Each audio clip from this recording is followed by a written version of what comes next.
Charla histórica. Tu conexión con el pasado. Tercer coloquio de charla histórica.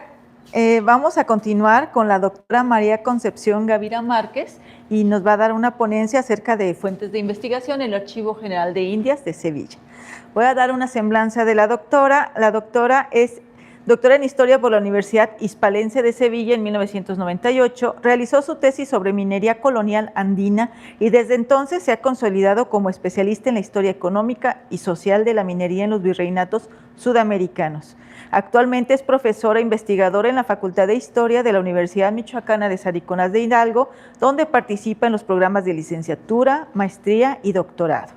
Es miembro del Sistema Nacional de Investigadores y de la Red de Estudios del Régimen de Subdelegaciones de la América Borbónica y tiene entre sus publicaciones la minería de Oruro a finales del periodo colonial, población indígena y sublevación y minería en Carangas y minería y población en Michoacán, siglo XVIII, y la última y más reciente publicación, Reforma y minería en el Virreinato del Río de la Plata. Pues muchas gracias, doctora, y adelante con la ponencia. Muchas gracias. Bien, mi agradecimiento a los organizadores de Charla Histórica por contar conmigo. Buenas tardes a los presentes y disculpen por el cambio que he provocado en el orden que estaba establecido de las conferencias. Para empezar voy a decir que soy de Sevilla, se me va a notar muchísimo, y les voy a hablar del Archivo General de India. Voy a dividir esta conferencia en dos partes. Una va a ser hablarles del archivo en sí, de su creación, de qué contiene y sus características, y después de mi experiencia personal como investigadora. Bien. El Archivo General de Indias se funda a fines del siglo XVIII. Carlos III decide crear un archivo donde concentrar toda la documentación referente al gobierno y administración de las colonias, de los territorios de ultramar. Y en esto, pues, no solamente son los territorios americanos, sino también Filipinas. José de Gálvez estaba igualmente implicado en este proyecto y no es casualidad que este tándem de reformistas que consideraban que la información es poder estuvieran detrás de la creación de un archivo que concentrara tanta documentación.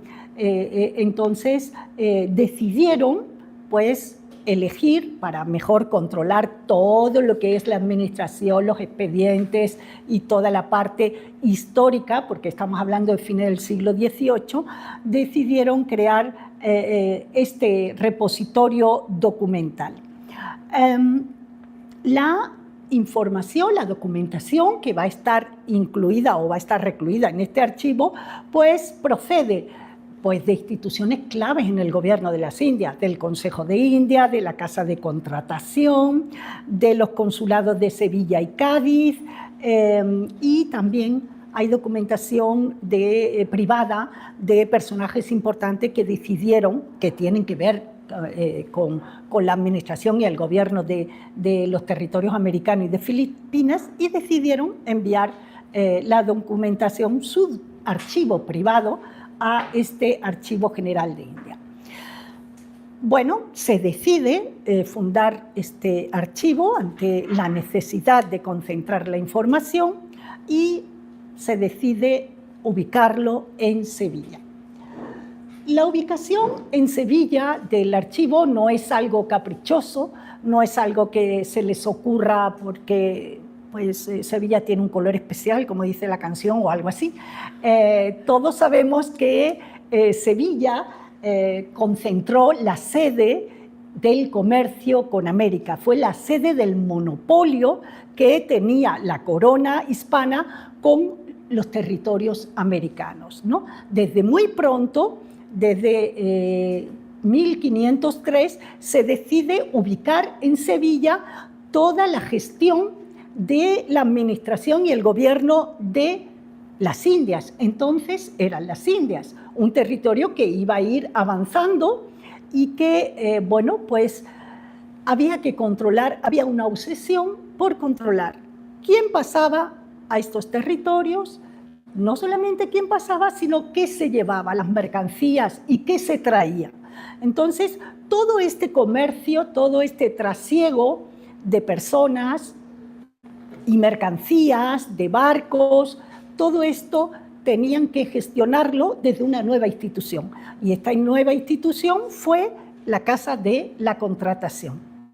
Así que la Casa de la Contratación se funda en Sevilla para también la administración y el gobierno de toda esta gestión de quién sale y quién entra, y por lo tanto Sevilla va a tener este argumento especial para ser preferida y para ser denominada el lugar de tener la sede.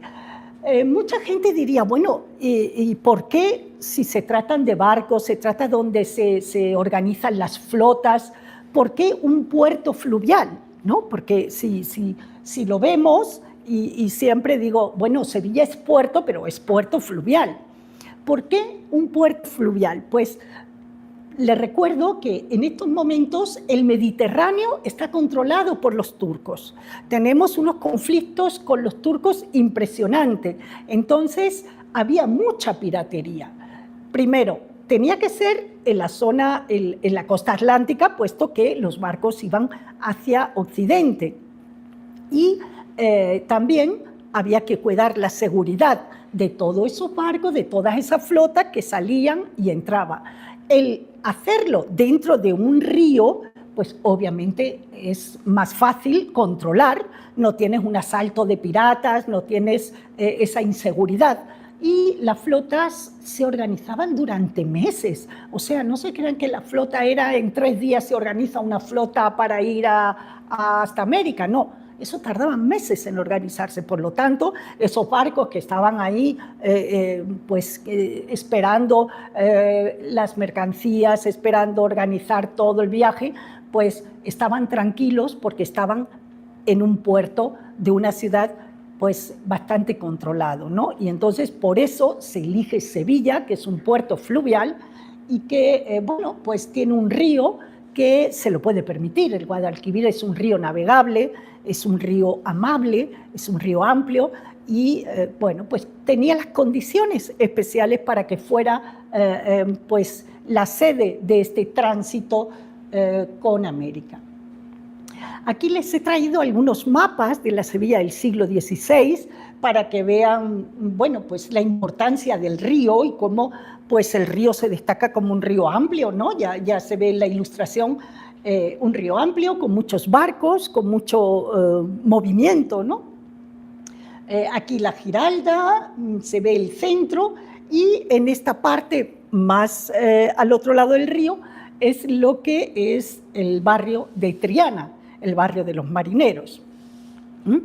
Entonces, y este puente es el puente de Triana, que era un puente de barquitas.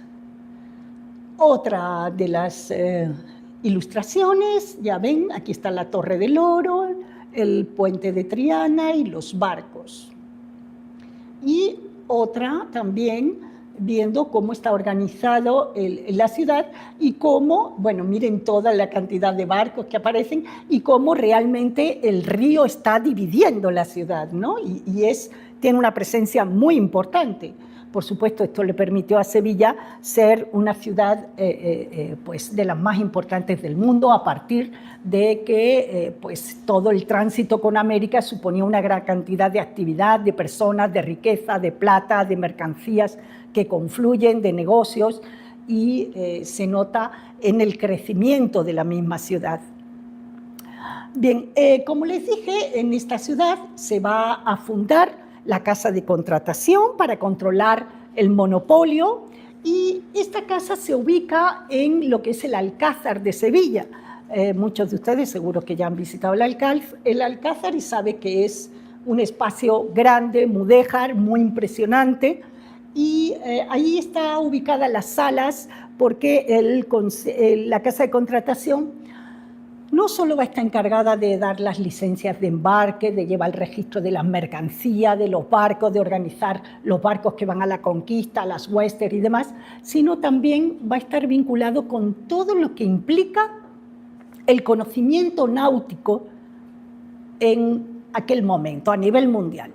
Cartas de navegación, tecnología, barcos, rutas, todo ese tipo de conocimiento va a estar concentrado en ese archivo de la Casa de Contratación, y en estos momentos, bueno, pues son de los lugares que tienen mayor acceso a todo lo que surge, lo nuevo, y lo que implican los viajes oceánicos, ¿no? Transoceánicos.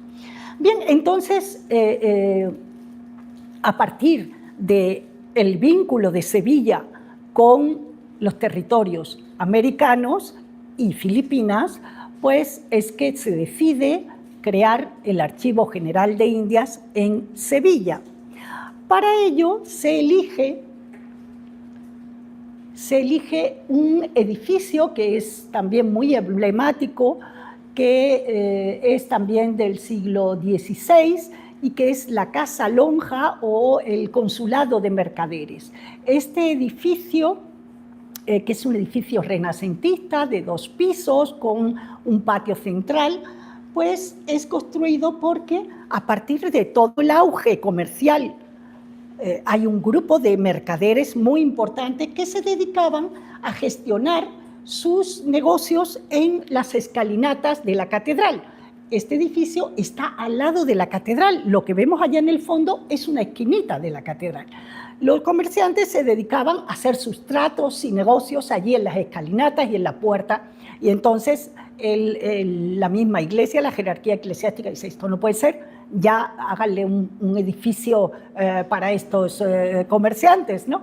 Y es cuando se hace este precioso edificio renacentista, que ya para el siglo XVIII se lo quitan a los mercaderes, y allí se va a establecer el Archivo General de Indias.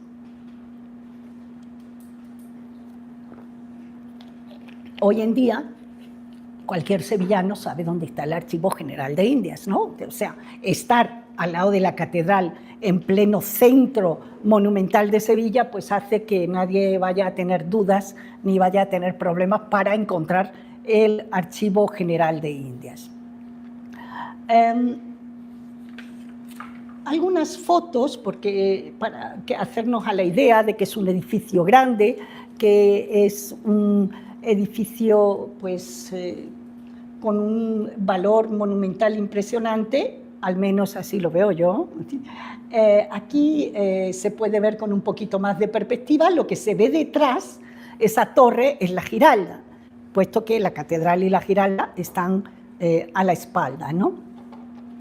Así que este edificio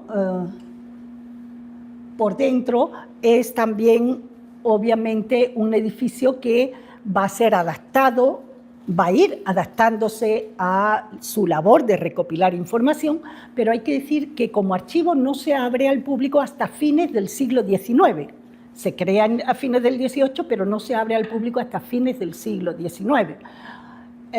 Y va a durar como sala de consulta hasta el siglo XX. Ya vemos que a principios de este siglo XXI la consulta se va a hacer en otro edificio, que es el llamado edificio de la Silla, que está en la calle anexa.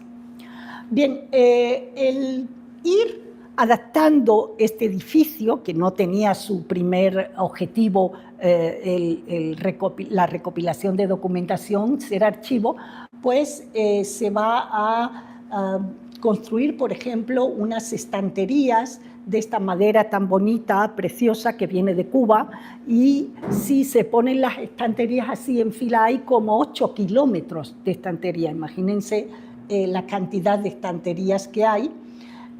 Tiene una escalera muy significativa, la cual no traje fotos, pero estas son las galerías del archivo, con esas grandes estanterías, esos techos también tan preciosos como palacios renacentistas, ¿no?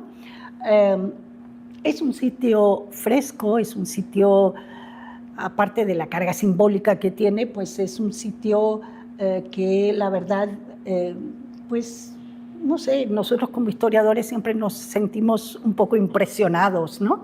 Es como una vuelta al pasado. ¿Qué contiene el archivo? Vamos a ir un poco qué contiene el archivo. Este edificio, que es el origen, va a quedar un poco como edificio de exposiciones y de los legajos. Los legajos siguen ahí. Y va a tener también un edificio, un departamento de protección de documentos, de restauración y demás, y también de digitalización. Todos sabemos que hoy, a través del Internet en línea, podemos consultar toda la documentación que está digitalizada en Pares, portal de archivos españoles en red. Y bueno, pues hoy queda simbólicamente para exposiciones generalmente relacionadas con las fuentes, con América, con, bueno, pues con muchos motivos anexos, ¿no?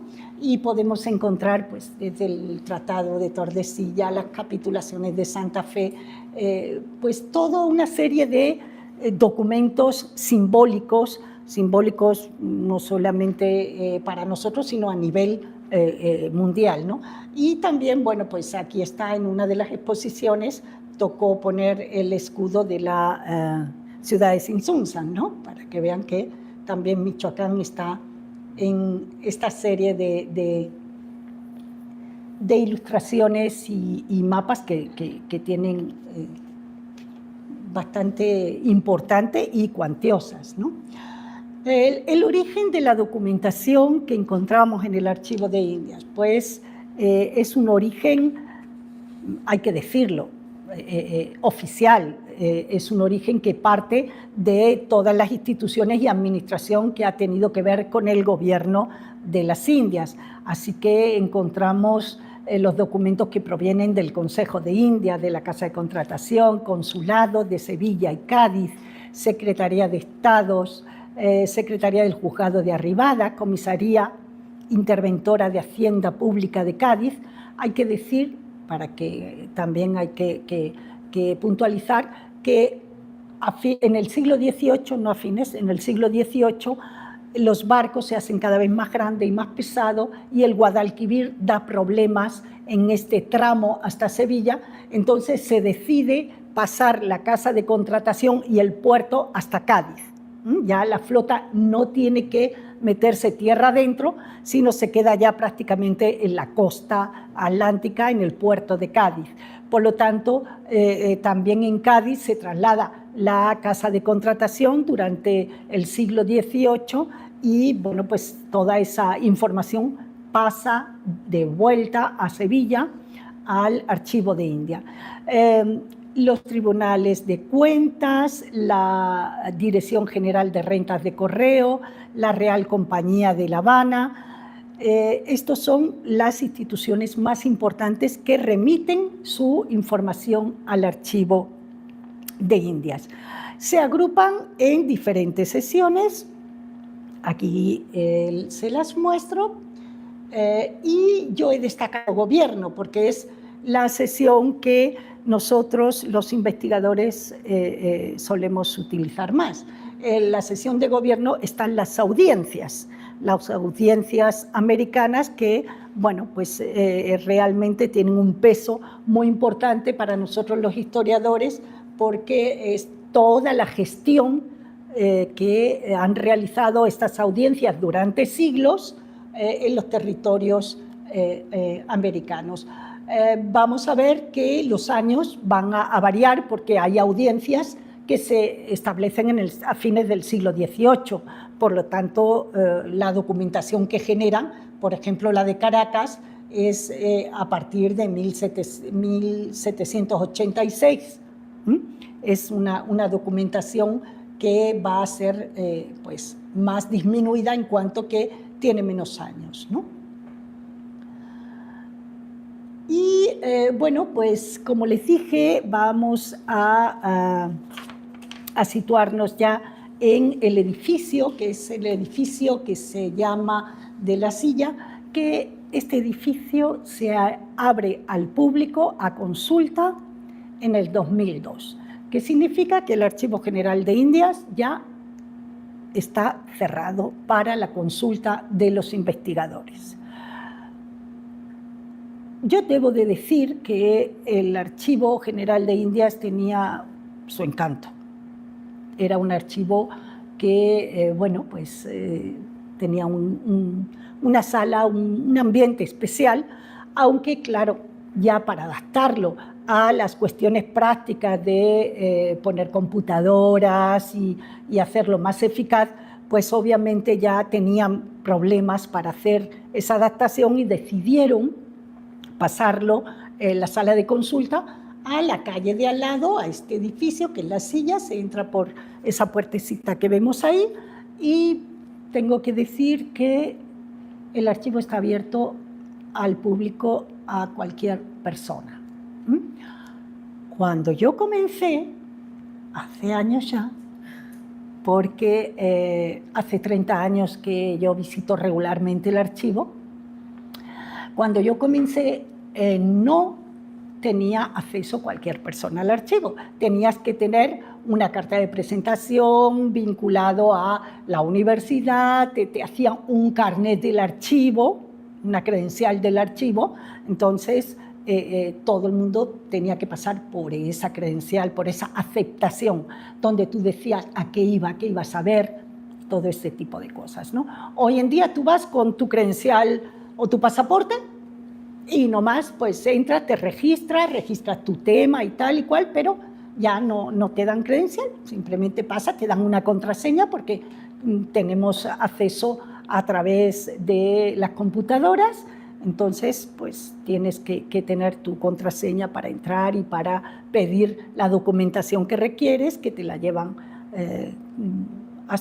no te la llevan a su sitio, tú tienes que recogerla en el lugar donde la van acumulando, pero que cualquiera puede acceder a estos documentos del Archivo General de Indias. No hay ninguna restricción y nada más que con su credencial pues se puede pasar. A lo largo de toda mi trayectoria como historiadora, incluso antes de ser historiadora, yo reconozco que para mí he pasado muchas horas en el archivo y creo que han sido muy satisfactorias, no solamente en sí por las investigaciones, sino también por la cantidad de gente, de investigadores que nos encontramos, que platicamos, que terminamos en los cafés comunicándonos, pues qué haces y qué encuentras, oye, pues mírate esto, oye, te recomiendo que tal cosa. Y pues termina siendo parte de la vida del investigador, ¿no? Y si alguien me preguntara, bueno, ¿y qué temas se pueden investigar a partir del Archivo General de India? Yo diría, no puedo enunciarlo porque eso es limitarlos. Y obviamente no se puede hacer una limitación de temas.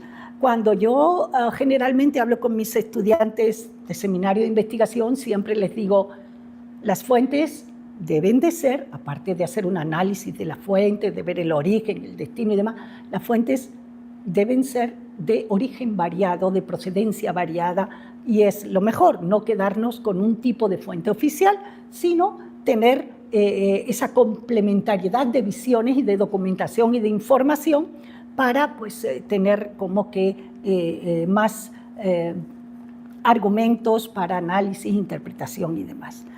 Por lo tanto, me podrían decir, bueno, pero en este archivo entonces casi toda la documentación es oficial, o sea, es una historia muy estructurada, muy colonial, Y yo le diría, no, para nada.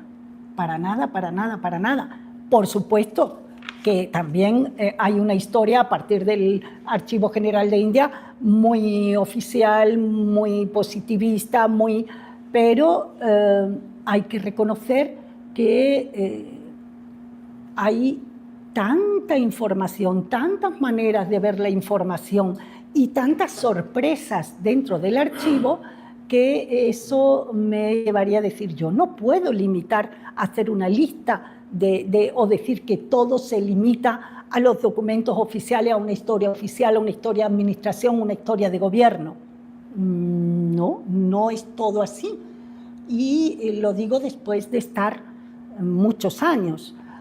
Estos legajos que aquí están y que en el catálogo lo mismo nos ponen una fecha tentativa, porque no están todos catalogados. Y aquí hay sorpresas, pero impresionantes. Por eso les digo, ni siquiera a través de los catálogos podemos tener una idea de lo que hay, porque no está todo catalogado, no está todo revisado y no sabemos qué nos vamos a encontrar en estas cajitas que les llamamos legajos. Aquí estoy yo para que vean que sí, que fue. No, pues ahora, ya saben, en la universidad hay que poner evidencias de todo tipo y últimamente ya hasta les digo al vecino de al lado, ¿me haces una foto? Yo creo que dirán, mira, esta va de adolescente, ¿no? Va haciéndose fotos allí a donde vaya, ¿no? Pero la va a poner allí en su Instagram. No, es que pues hay que aportar evidencias de investigación y pues, bueno, pues que sepan que hay constancias oficiales que las da el archivo cuando uno está consultando, pero siempre como que uno lo acompaña para que vean que sí pasó por ahí. Y bueno, pues yo estaba pensando qué documentación, de qué puedo exponer para que vean la variedad de información que nos encontramos, ¿no? Y yo estaba pensando, bueno, podemos encontrarnos hasta retratos de la gente que en un momento dado se trasladó hasta acá y que, bueno, requería de una licencia y en esa licencia o permiso pues había hasta retratos. Claro, yo siempre me imaginé que lo que antes era, bueno, lo que ahora es poner una foto, pues antes había que ponerlo de otra manera, ¿no? Y siempre me resultaba muy simpático las descripciones que se hacían de las personas que iban a pasar a América, ¿no? Y esta es una de ellas, ¿no? Pablo Ezquerra, rehecho, color trigueño claro, ojos pardos hundidos, cejas negras, cara redonda y poca barba. Claro, imagínense, después pasan 10 años por esa persona y ya nadie no la reconoce ni su padre, ¿no? Porque pues pueden pasar tantas cosas, ¿no? Pero había un intento al menos de retratar la persona que iba a migrar. Y después también hay algo que siempre les pongo a mis estudiantes, porque hablando de la migración, de la gente que se traslada, las características de todo ese proceso, les contaba que pues en los años más claves, siglo XVI y XVII, cuando empieza a trasladarse tanta gente hasta las Américas, la península tiene crisis demográfica, igual que Michoacán, en alguno de estos pueblos que uno va y se encuentra muy poca gente porque la población está en Estados Unidos, ¿no? Hay una migración muy fuerte. Bueno, pues yo me imagino que es la misma situación que había en muchos lugares y la península, a partir de que, bueno, pues la gente se van trasladando y que lo que suele pasar, ¿no? En las migraciones se van los hombres en edad de trabajar y ¿quién se queda? Pues se quedan las personas mayores, las mujeres y los niños, ¿no? Y claro, eso para la corona empieza a ser un problema y hay un intento de evitar que muchas familias se quedaran sin el proveedor, sin el padre de familia, que es el que pues posibilitaba el sustento a los chiquillos, a las familias, a las esposas. Así que empezaron a intentar controlar de alguna manera este problema, ¿no? Y, por ejemplo, pues ya saben, a las mujeres le decían, usted tiene que darle el permiso a su esposo para que su esposo se vaya. Y en estos permisos incluso se ponían límites de tiempo, ¿no? Entonces, en este caso, María Josefa Vargas Machuca concedió permiso a don Antonio Gutiérrez de Rosas, mi marido, para que haga el viaje al puerto de Veracruz. y para que se mantenga en dicho reino el tiempo de 4 años para evacuar los negocios y dependencias que lleva a su cargo.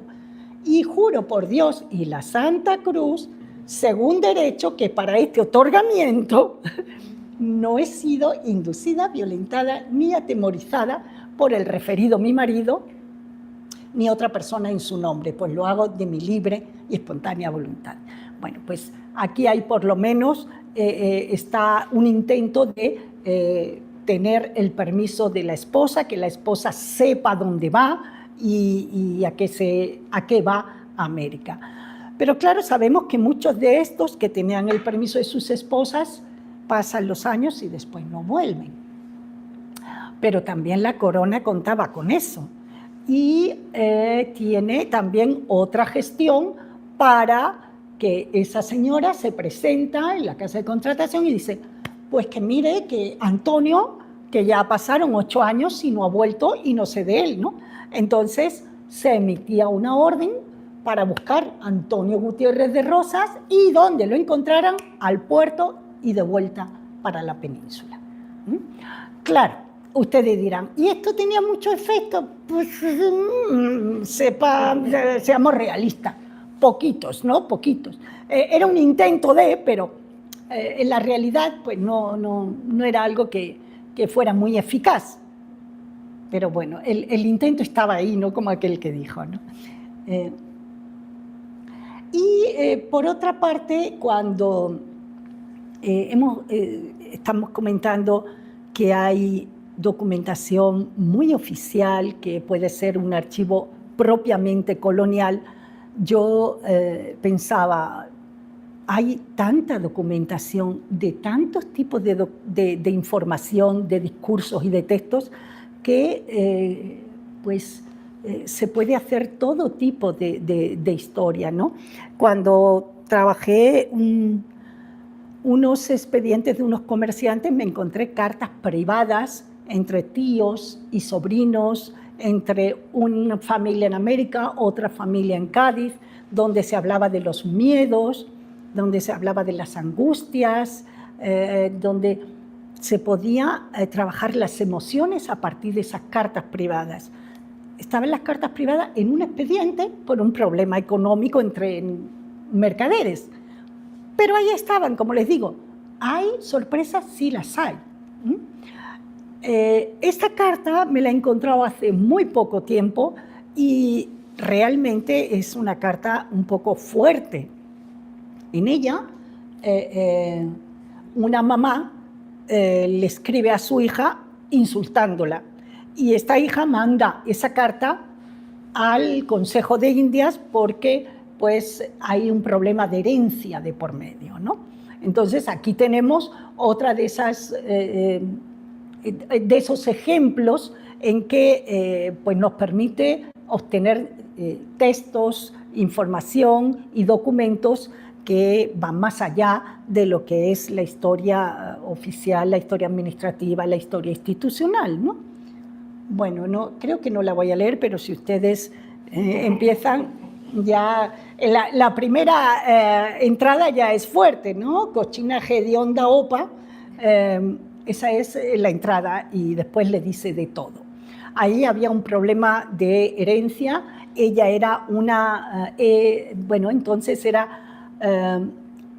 hija de un azoguero, pero también era azoguera, era una empresaria minera que quería heredar, iba a heredar el ingenio de su papá y por lo visto, pues hubo problemas familiares a la hora de la herencia y la señora estaba, por lo visto, muy, muy ofendida de cómo iban los cauces de esa herencia.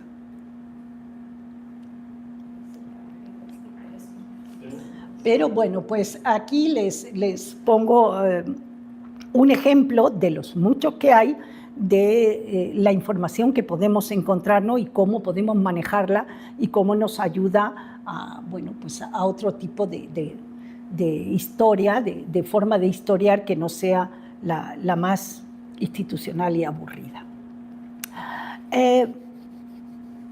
Cuando yo decido, yo nunca decidí dedicarme a la minería decidió que yo me dedicara a ella, así lo digo, ¿no? Yo no había terminado la licenciatura y entonces llegaron unos franceses a la universidad que querían colaborar con unos profesores del Departamento de Historia de América porque traían un macroproyecto de estos que consistían en analizar todos los funcionarios del siglo XVIII de la península y de América, ¿no? Querían ver cómo afecta la reforma borbónica al establecimiento de la burocracia y demás, ¿no? Y claro, imagínense la cantidad de documentos que había que sacar para esto. Entonces estaba de moda el método prosopográfico, el retrato colectivo, y claro, un retrato colectivo de esa magnitud de gente, pues se hacía. ¿Qué hicieron? Pues lo que suele hacerse, a ver, los estudiantes, a la talacha, al archivo, ¿no? En ese sentido, bueno, pues yo me apunté al proyecto y todavía no había terminado la licenciatura y en el sorteo, o qué sé yo por qué, me quedé con la audiencia de Charcas, que es una audiencia lo que hoy es Bolivia y es un territorio eminentemente minero, donde está Potosí, Oruro, Carangas, hay mucha minería, un impacto muy fuerte de todo lo que es la producción minera y que, bueno, pues se abre cualquier documento y aparece, ¿no? Entonces yo me dediqué a sacar información sobre ese espacio y después ya, bueno, pues decidí como mera familiar dedicarme en lo que ya había visto tantos documentos, que era la minería. Por lo tanto, como yo digo, fue el destino que ya nos teníamos así contemplados un camino juntos, ¿no? Ese proyecto pues implicó pues mucha mano de obra gratis para los franceses y hay que decir que, bueno, que no estuvo tan mal. Nosotros adquirimos mucha experiencia muy importante en los archivos, que siempre había que entrar, como les digo, entonces había que entrar con una carta de recomendación y demás, y ya teníamos ese proceso comenzado, ¿no? Entonces también ganamos un viaje a Francia, o sea, hay que decirlo, ¿no? Y ya, pues, ya es ganancia, ¿no? Y bueno, pues después comencé con mi investigación sobre minería, la cual, pues, tengo que decir que hizo que pasara meses bastante áridos, bastante feos, porque empecé a revisar las cajas reales, la contabilidad de las cajas reales, que es donde, pues a través de los impuestos, los economistas solemos tener cierta orientación de cómo va la economía, la producción, la de esto, lo otro. Entonces, aquello era una serie de documentos, de listas de tanto por ciento. Y recuerdo que en los cafés del archivo todo el mundo llegaba y, no, estoy viendo un expediente fantástico sobre piratería, no, estoy viendo algo están regalando unos loros a su majestad y están en la expedición buscándolos. Y yo allí calladita, como diciendo, bueno, pues ¿qué les voy a contar si yo estoy viendo números? Yo estoy viendo números y números y números y pues a nadie o sea, hay muy poco que contar de un tanto por ciento de producción, ¿no? No, pues sí, ha aumentado en 5 años la producción de 1787 a 1000... no da para ese tipo de conversación tan animada, ¿no? Entonces, sí que andaba yo entonces un poco, pero después me desquité, porque como con tantos años ya derivó mi investigación en muchas otras cosas, ya después me fui desquitando, ¿no? Pero bueno, pues eso me dio la posibilidad de enfocar mi investigación no solamente en los aspectos cuantitativos, seriales, que también a fines del siglo XX estaban de moda, sino en trabajos que me llevaron a la demografía histórica, el estudio de los pueblos originarios, cómo evolucionan las poblaciones, y a centrarme también en la historia social de la minería, las condiciones laborales, la mano de obra, los problemas que conllevaba pues, el nivel de explotación de la población indígena en las minas y los ingenios. Y como último, pues el proyecto en el último que estoy, por eso yo digo que yo hago la historia social de la minería, me he dedicado a trabajar sobre el proyecto de Mujer y Minería, donde pues aunque las fuentes son complicadas, son menos, pero pues sí están ahí y sí se pueden rastrear y sí se pueden encontrar, de manera que vemos que aunque la historiografía más tradicional ignoró el papel de las grandes azogueras, como esa que insultaba a la mamá, ¿no? Esas grandes dueñas de minas, ingenios, que obviamente eran menos que los hombres, pero también había, y también a veces eran bien poderosas y tenían pues propiedades y muchas inversiones, ¿no? Y aquí vemos pues por ejemplo pues las firmas de las grandes azogueras, ¿no? en muchos documentos oficiales, de manera que bueno pues hay documentos que están esperando pues ser trabajados, porque ya ven la historia de las azogueras. Pues si uno ve historias de centros mineros del siglo XX, los historiadores no habían hecho ninguna mención de la mujer en un espacio además eminentemente masculino, como es la minería. Sin embargo, llegamos nosotras, ponemos otros, o sea, buscamos, ponemos los ojos y decimos, oh, están aquí, pero han sido ignoradas, ¿no? Entonces, bueno, ahí están los documentos que ofrecen muchas posibilidades y no puedo hacer una enumeración de temas porque sería absurdo y no llegaría a nada.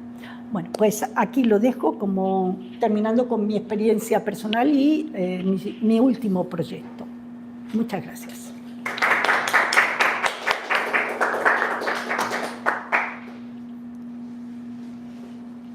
Bueno, mientras se animan a preguntar, yo tengo una preguntita sobre lo que decía de la demografía histórica.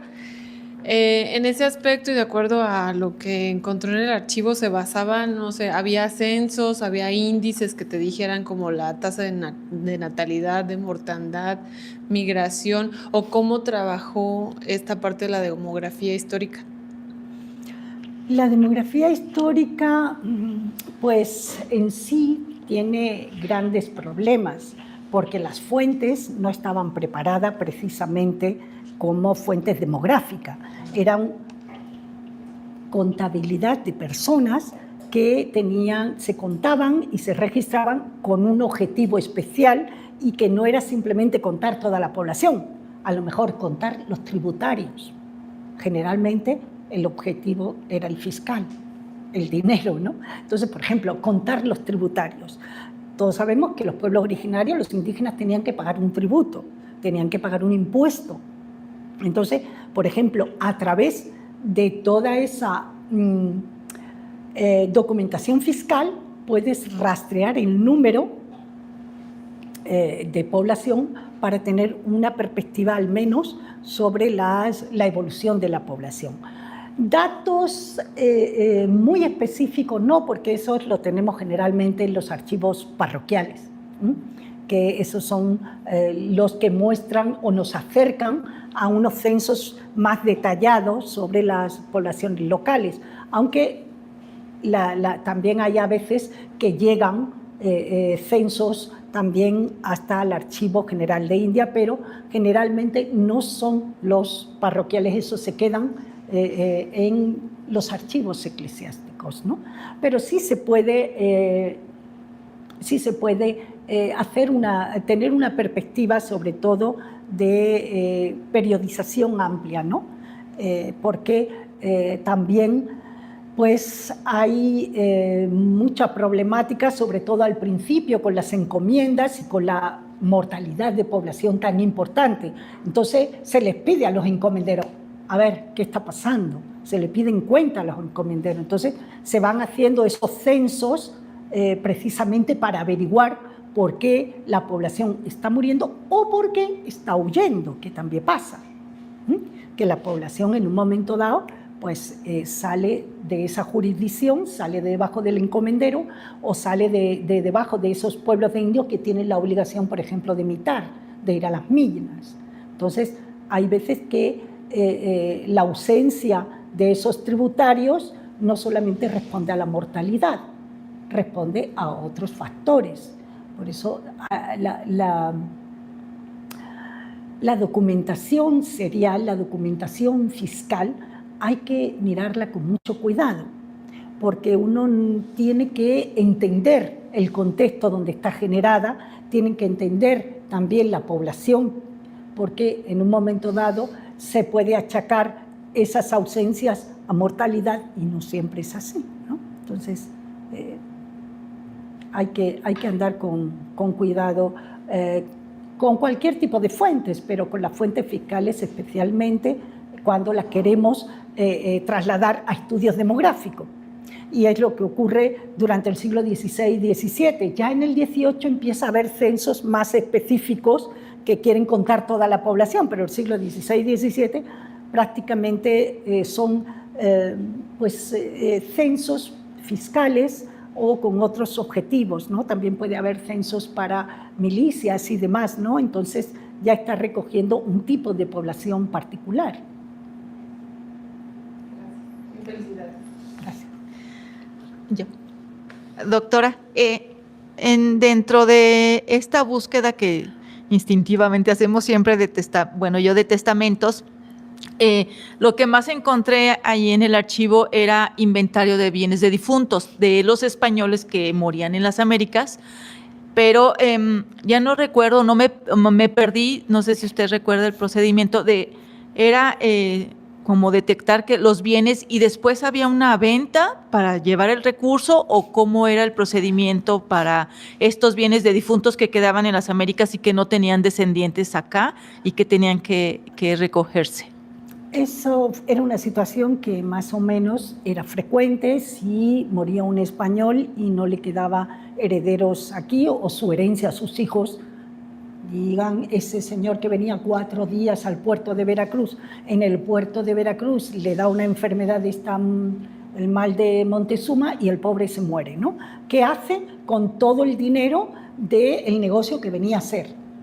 Pues entonces hay una institución, un procedimiento que es los bienes de difuntos, donde ese dinero se traslada hasta la península y se le procede a repartir, pues como lo tenga en su testamento, a la viuda o a sus hijos, a quien herede.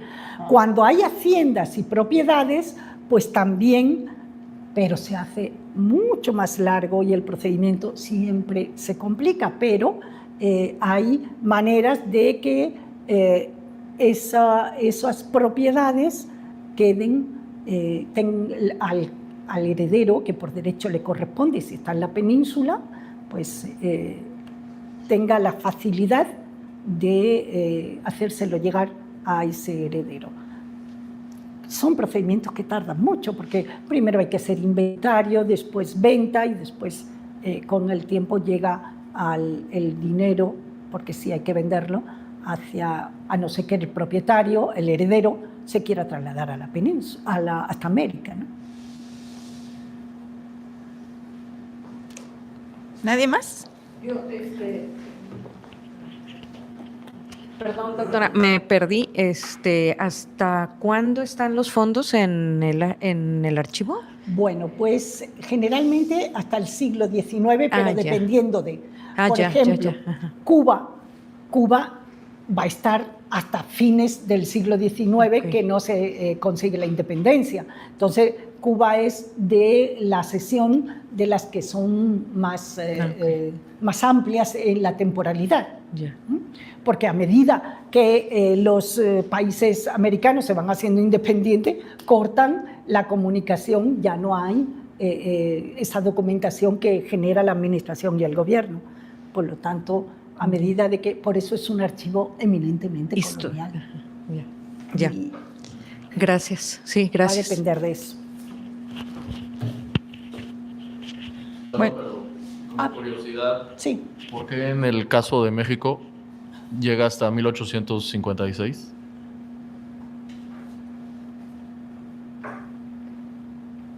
Espérame. ¿Es el número 2? Dice México 1519 a 1856. No sé, porque la verdad es que no tengo ni idea de por qué llega a 1856. Ajá, ¿qué reportarían ahí? Porque esa es la audiencia de México, Ajá. no en México como país. Sí, ok. Pero de todas maneras es significativo. También Guatemala reporta hasta 1837, Guadalajara hasta 1832, o será que son las últimas emisiones, Panamá, Lima, 1849, 1833, 35, 33, y estoy buscando Cuba, pero es que Cuba tiene un espacio aparte. Cuba no está metida dentro de las audiencias, porque estos son las audiencias. Y una última curiosidad, ahora el archivo de Indias, que ya no es la sala de consulta, ahora que es museo. Sí. Nada más. Okay. Tiene también el repositorio, siguen los legajos ahí, está el área de digitalización, está el área de restauración y exposiciones. O sea, está abierto a exposición. Tú puedes pasar, pasear por las salas, acercarte al patio, pero ya es de exposición. Bueno, pues muchas gracias. Agradecemos a la doctora su participación en este coloquio y hacerla correr un ratito, perdón, pero bueno, ya está, aquí está. Llegamos. Le damos su reconocimiento y muchas gracias por su participación.